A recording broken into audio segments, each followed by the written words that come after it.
Pendant 32 ans, j'ai fait ce qu'on me demandait. Sans discuter. Sans demander pourquoi. À l'époque, ça me semblait normal. Je ne me posais pas de questions. Je pensais que c'était comme ça que les choses devaient se passer. Que c'était ma place. Mon rôle. Aujourd'hui, quand je regarde en arrière, je vois quelque chose que je ne voyais pas avant. Quelque chose que je n'aurais jamais imaginé voir. Au début, j'étais jeune. J'avais besoin de ce poste. J'avais besoin de structure, de stabilité, de savoir où j'allais chaque matin. Quand on m'a expliqué les règles, je les ai acceptées. Elles semblaient logiques. Évidentes, même. On me disait ce qu'il fallait faire, comment le faire, quand le faire. Je suivais. C'était simple. Je me sentais utile. J'appartenais à quelque chose de plus grand que moi. Une institution. Une mission. Un ordre qui fonctionnait depuis des décennies, depuis bien avant mon arrivée. Qui étais-je pour remettre ça en question? Je n'avais pas l'expérience. Je n'avais pas le recul. Alors j'ai appris. J'ai observé. J'ai imité ceux qui étaient là depuis plus longtemps. Ils savaient.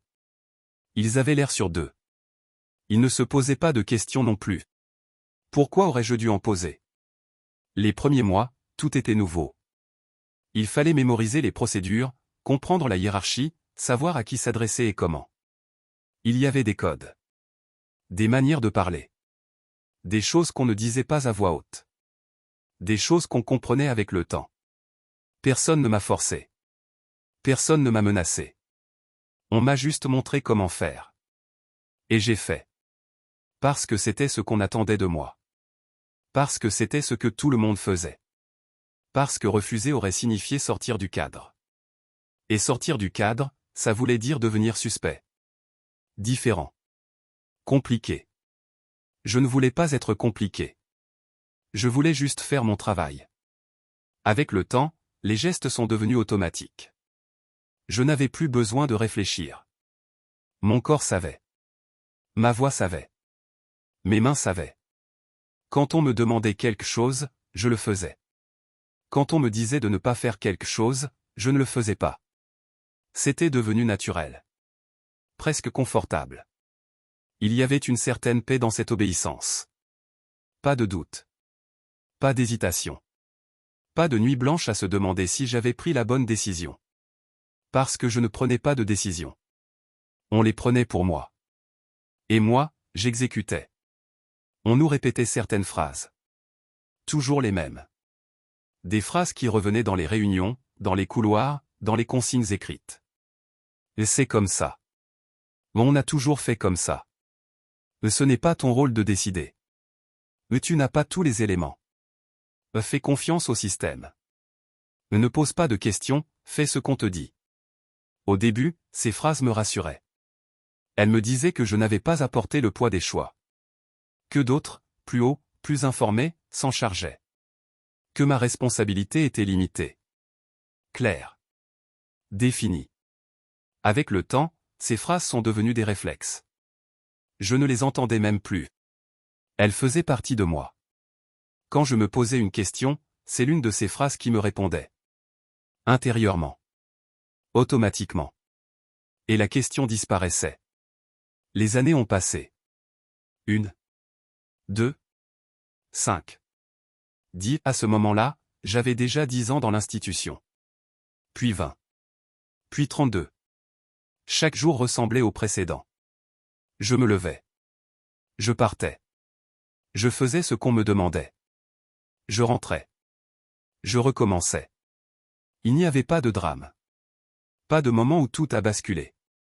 Pas de décision monumentale que j'aurais prise un jour en me disant que c'était mal. Non. C'était une accumulation. De petits gestes. De petites décisions. De petits silences. Des choses que je ne disais pas. Des choses que je ne voyais pas. Des choses que je choisissais de ne pas voir. Parce que les voir aurait compliqué les choses. Aurait compliqué ma vie. Mon travail. Ma place. Je me souviens de collègues qui posaient des questions. Qui semblaient mal à l'aise avec certaines choses. Qui disaient « je ne suis pas sûr que ce soit bien ». Au début, Je les admirais un peu. Leur courage. Leur capacité à exprimer un doute. Mais je voyais aussi ce qui leur arrivait. On ne les écoutait pas. On les marginalisait. On les regardait différemment. On leur confiait moins de responsabilités. Ils finissaient par partir. Ou par se taire. Alors j'ai appris la leçon. Poser des questions n'apportait rien de bon. Obéir, par contre, apportait de la reconnaissance. Des promotions. De la stabilité. Une carrière. Il y a eu des moments où j'ai senti quelque chose. Un léger malaise. Une petite voix. Rien de précis. Juste une sensation. Comme un poids dans l'estomac. Mais je ne savais pas comment la nommer. Je ne savais pas quoi en faire. Alors je continuais. Je me disais que c'était de la fatigue. Du stress. Que ça passerait. Et ça passait. Jusqu'à la prochaine fois. Jusqu'au prochain petit moment où quelque chose ne semblait pas tout à fait juste. Mais je n'approfondissais pas. Je préférais ne pas savoir. Parce que savoir aurait signifié devoir agir. Et agir aurait signifié risquer tout ce que j'avais construit. Un jour, il y a eu quelque chose. Un détail. Quelque chose de petit. 20 ans avaient déjà passé quand j'ai commencé à ressentir ça. Une situation qui ne correspondait pas tout à fait aux explications qu'on m'avait données. Rien de dramatique. Rien qui aurait pu faire la une des journaux. Juste un décalage. Entre ce qu'on me disait et ce que je voyais. Entre la version officielle et la réalité que j'avais sous les yeux. J'ai essayé de ne pas y penser. De me concentrer sur autre chose. Mais ce détail est resté. Il est resté dans un coin de ma tête. Et il a commencé à en appeler d'autres. D'autres petits détails. D'autres petits décalages. D'autres petites incohérences que j'avais ignorées pendant des années. Je n'ai rien dit. Je n'ai rien fait. J'ai continué. Mais quelque chose avait changé. Je ne pouvais plus ignorer complètement. Je ne pouvais plus faire comme si de rien n'était. Le malaise était devenu plus présent. Plus constant. Plus difficile à enfouir. Je me suis demandé si les autres sentaient la même chose. Si eux aussi avaient remarqué ces détails. Si eux aussi se posaient des questions en silence. Mais je ne leur ai pas demandé. Parce qu'en parler aurait rendu la chose réelle. Aurait rendu la chose dangereuse. Et puis, un jour, j'ai commencé à vraiment regarder en arrière. À revoir toutes ces années. Toutes ces décisions. Tous ces silences. J'ai commencé à voir le pattern. La répétition. La mécanique. J'ai commencé à comprendre que ce que je prenais pour de la normalité était en fait une construction. Que ce que je prenais pour de l'évidence était en fait un conditionnement. Ce n'est qu'aujourd'hui que je comprends que je n'ai jamais vraiment choisi. Que ce que je prenais pour ma volonté était en fait une obéissance. Une obéissance tellement intégrée que je ne la voyais même plus. Que je la confondais avec moi-même. Ça n'a pas été brutal. Ça n'a pas été une révélation soudaine. Ça a été progressif. Lent. Douloureux. Parce qu'accepter ça, c'était accepter que pendant 32 ans, je n'avais pas vraiment choisi. Que pendant 32 ans, j'avais été un rouage. Un exécutant. Quelqu'un qui appliquait sans comprendre. Sans vouloir comprendre. Parce que comprendre aurait été trop inconfortable. Trop risqué. Trop coûteux. J'ai compris que je n'étais pas une victime. Pas vraiment. On ne m'avait pas forcé. On ne m'avait pas menacé physiquement. On m'avait juste offert un cadre. Un cadre où obéir était récompensé. Où questionner était puni. Où la conformité était valorisée. Et j'avais accepté ce cadre. J'avais même fini par l'aimer. Par en dépendre. Parce qu'il me protégeait de la complexité du monde. De la difficulté de penser par moi-même. De la responsabilité de mes propres choix. J'ai pensé à toutes les fois où j'aurais pu dire non. Toutes les fois où j'aurais pu poser une question. Toutes les fois où j'aurais pu refuser de faire quelque chose qui me mettait mal à l'aise. Mais je ne l'ai pas fait. Pas une seule fois. Parce que dire non aurait signifié sortir du rang. Aurait signifié devenir visible. Aurait signifié prendre un risque. Et je ne voulais pas prendre de risque. Je voulais la sécurité. La stabilité. L'approbation. Je voulais appartenir. Aujourd'hui, quand je regarde cette période, je ne sais pas exactement ce que je ressens. Ce n'est pas de la colère. Ce n'est pas du regret pur. C'est une forme de lucidité tardive. Une lucidité qui change ma façon de me voir.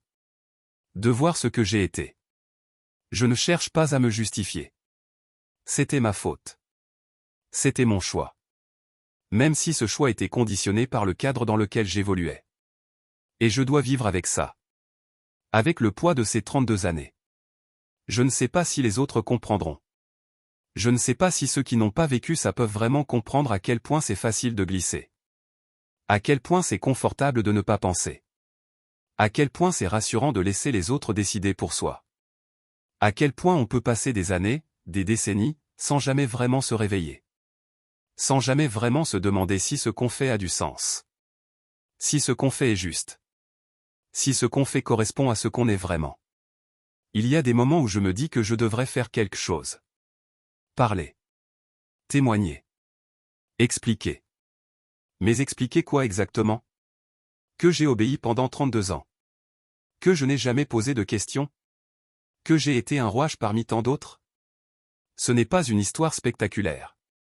Ce n'est pas une histoire qui fait vendre des livres ou des films. C'est juste une histoire banale. L'histoire de quelqu'un qui a fait ce qu'on lui demandait. Qui a suivi les règles. Qui a respecté la hiérarchie. Qui a cru que c'était ça, la vie normale. Aujourd'hui, je vois les jeunes qui arrivent. Qui commencent leur carrière. Qui apprennent les règles. Et je me demande s'ils auront le courage que je n'ai pas eu. Le courage de dire non. Le courage de poser des questions. Je ne leur en veux pas s'ils font comme moi. Je comprends. Je comprends tellement. Parce que j'ai été à leur place. Et je sais à quel point c'est difficile. À quel point le système est puissant. À quel point la pression est forte. À quel point la peur de perdre sa place est paralysante. Mais j'espère quand même. J'espère qu'au moins quelques-uns auront cette force. Cette lucidité. Cette capacité à voir ce que moi je n'ai vu que trop tard. Je ne sais pas ce que je vais faire maintenant. À la fin, il ne restait que cette lucidité. Ces 32 années sont derrière moi. Elles font partie de moi. Et maintenant que je vois, je ne peux plus ne pas voir. Parfois, je me demande si j'aurais préféré ne jamais comprendre. Continuer dans cette confortable ignorance. Mais je ne peux plus revenir en arrière.